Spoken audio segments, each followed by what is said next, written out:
బీడు పొలాలను సస్యశ్యామలం చేసే ఆనకట్టలు జాతికి ఆహార భద్రత కల్పిస్తాయి. కోట్లాది మంది దాహార్తిని తీరుస్తాయి.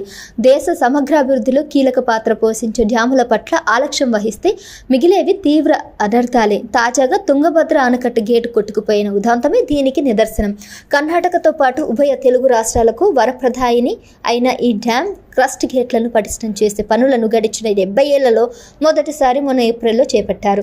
అంతలోనే గేటు గల్లంత కావడం మేట వేసిన వ్యవస్థాగత లోపాలను అద్దం పడుతుంది. ఊడిపోయిన తలుపును మళ్లీ బిగించేలోపు 61 టీఎంసీల నీళ్లు వృధాగా పోతాయన్న విశ్లేషణలు రైతులను తీరని ఆవేదనలు ముంచేస్తున్నాయి. ఈ ప్రాజెక్టు పరిధిలో ఉమ్మడి కడప, అనంతపురం, కర్నూలు జిల్లాలో లక్షల ఎకరాల ఆయకట్టు ఉంది. వర్షాభావంతో నిరుడు తుంగభద్ర పూర్తిగా నిండక 2 పంటలకు నీరందలేదు. ఈ ఏడాది సీమపై వరుణుడు సీతకన్ను వేశాడు. అయినప్పటికీ ఎగువన సమృద్ధిగా వానలు కురిసి ఆనకట్ట నిండడంతో రైతులు నాట్లు వేశారు. ఇప్పుడు గేటు కొట్టుకుపోవడంతో అన్నదాతల ఆనందం ఆవిరైంది. కనీసం ఖరీఫ్కైనా సరిపడ నీరందుతున్న నమ్మకం సన్నగిల్లి రైతన్నల కళ్ళల్లో కన్నీరు పొంగుతుంది.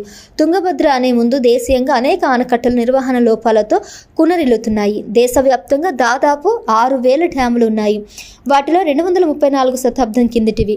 కొన్నిటి వయసు 300 ఏళ్ల పైమాటే. తెలుగు రాష్ట్రాల్లో 100 సంవత్సరాలకు పైబడినవి 27 వరకు లెక్క తేలుతున్నాయి. సాధారణంగా నిర్మించాక 50 ఏళ్ల నుంచి ఆనకట్టల్లో సమస్యలు తలెత్తుంటాయి.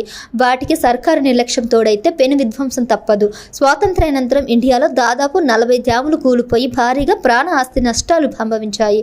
ఏపీలో జగన్ ఏలుబడిలో అన్నమయ్య ప్రాజెక్టు మట్టికట్టు తెగిపోయి ఊళ్ళెన్నో తుడిచిపెట్టుకుపోయాయి. 30 ప్రాణదీపాలు కొండెక్కాయి. ఆయన జమానాలోని పులిచింతల గుండ్లకమ్మ జలాశయం గేట్లు గల్లంతయ్యాయి. గోదావరి జిల్లాలకు ప్రాణప్రదమైన కాటన్ బ్యారేజ్ గేట్లు సైతం ప్రమాదకరంగా మారాయి. నిర్వహణకు వైకాపా ప్రభుత్వం పైసా విదల్చుకుపోవడంతో ఇటీవల పెద్ద బాగుకు 25 చోట్ల గంట్లు పడి పలు గ్రామాలు అతలకుతలమయ్యాయి. నిధుల కొరతతో తెలంగాణలోని జిండి జలాశయం, తూము, కడెం ప్రాజెక్టు గేట్లు నిర్వహణ గాడి తప్పింది. జూరాల గేట్లను పటిష్టపరచాలన్న నిపుణులు సిఫార్సులు సంవత్సరాలుగా అరణ్యరోధనమవుతున్నాయి. ఆనకట్టల సంరక్షణ ద్వారా అనర్థాల నివారణకు కేంద్రం 2021లో ప్రత్యేక చట్టం తెచ్చింది. డ్యాముల భద్రతకు జాతీయ సంఘాన్ని కొలువుతీర్చింది. ప్రతి ఆనకట్టకు సంబంధించి డిజిటల్ లాగ్ బుక్లు, ప్రత్యేక డేటాబేస్ను రాష్ట్ర డ్యామ్ భద్రతా సంస్థ నిర్వహించాలని కేంద్ర జలశక్తి శాఖ మొన్న మార్చిలో మార్గదర్శకాలు జారీ చేసింది. అవి పగడ్బందీగా అమలయ్యేలా చూడాలి. వాతావరణ మార్పులతో కుండపోత వానలు పెరిగి ప్రాజెక్టుల భద్రతకు సవాలు ఎదురవుతున్నాయి. ఇలాంటి పరిస్థితుల్లో ఆనకట్టల పటిష్టతను ప్రభుత్వాలు ఎప్పటికప్పుడు పరిశీలిస్తూ అవసరమైతే మరమ్మతులను సకాలంలో చేపట్టాలి. అప్పుడే దేశ సాగు, తాగునీటి అవసరాలను తీర్చడంలో కీలకమైన ఆనకట్టలు సురక్షితంగా మనగలుగుతాయి.